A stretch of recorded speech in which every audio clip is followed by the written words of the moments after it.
गिलास सवेले से गिलास सवेले फिर मैं आपको हमने गुड़ नहीं खाया। गुड़ खाते हो गुड़ भाई गवर्नमेंट दे रही है गुड़ खाने के लिए। और भाई आपने देखा कि गवर्नमेंट कहती है यार हम ये पॉलिसीज इसलिए लगा रहे हैं ताकि एक टैक्स स्ट्रक्चर के अंदर लेके वो ई कॉमर्स स्टोर जिसका मुंह उठ के वो जरा स्टोर खोल लेता है उसको टैक्स एक सिस्टम के अंदर लेके आ रहे हैं। सिस्टम के अंदर कब आएगा जब आप डिजिटल पेमेंट्स को फरोग देंगे।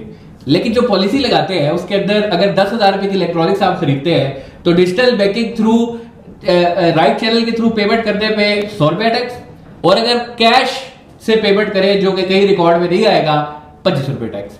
तो ये मुतरादिफ नहीं है बिल्कुल एक उस चीज के कि आप एक तरफ कह रहे हैं कि आप इसको फरोग दे रहे हैं और इस तरफ उल्टा काम कर रहे हैं। ये हैदर भाई ये बहुत बाइस्ड पॉलिसी मेकिंग की गई है, या जो पॉलिसी बनाई गई है ना उसमें आइडिया ही नहीं था कि यार ये इनकी डिवीजन क्या हो सकती है।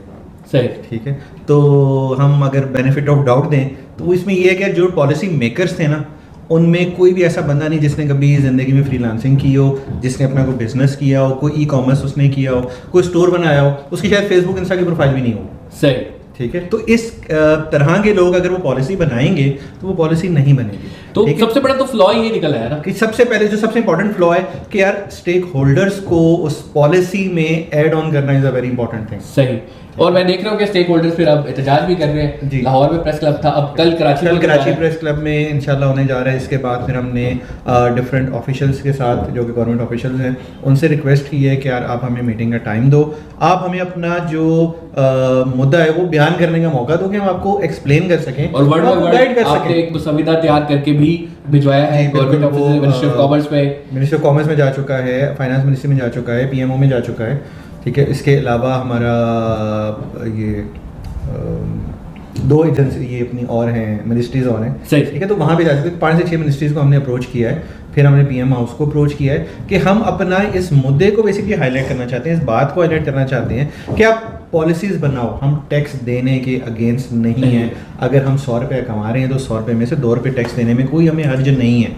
ठीक है, बट उसका एक सिस्टम होना चाहिए, एक मैकेनिज्म होना चाहिए। दूसरा, इस टाइम आपकी टैक्स की चीज़ इतनी नेगेटिव हो चुकी है ना, ठीक है, कि अगर गवर्नमेंट ये भी अनाउंस करे भी आके हमने कोई टैक्स नहीं बढ़ाया फिर भी उनको वो बैकलैश, वो नेगेटिव सेंटीमेंट नेगेटिव हो चुका है। ठीक है, तो अब इस नेगेटिव को पॉजिटिव में चेंज करने की ज़रूरत है और बेसिकली वो रिफॉर्म्स लाने की ज़रूरत है कि आपका एक विजन, एक हाई लेवल आपका एक विजन होना चाहिए। हम ई कॉमर्स प्लेयर्स को पाकिस्तान में बढ़ाना चाहते हैं। सही, कैसे बढ़ाएंगे? आप उनको लालच, तो जैसे आपने फाइलर और नॉन फाइलर के बीच का लालच क्रिएट किया। सही, ठीक है, ये बहुत एक अच्छा मूव था कि यार फाइलर को बेनिफिट मिलेगा, नॉन फाइलर को बेनिफिट नहीं मिलेगा। सही, ठीक है, तो लोग ऑटोमेटिकली फाइलर बनना शुरू हुए कि यार मैंने गाड़ी नाम पे करानी है, मुझे 40 से 50 हज़ार रुपए बचेंगे अगर मैं फाइलर हूँ। बिल्कुल, ठीक है, मैं क्रेडिट कार्ड यूज करता हूँ और इसकी कैलकुलेशन भी मैंने एक जगह देखी थी कि आप महीने में अगर 10,000 रुपए भी निकालते हो तो आपके पूरे साल में 1,20,000 रुपए होगी। 1,20,000 रुपए फाइलर और नॉन फाइलर पे तकरीबन आपकी 3500-3600 रुपए की बचत होती है।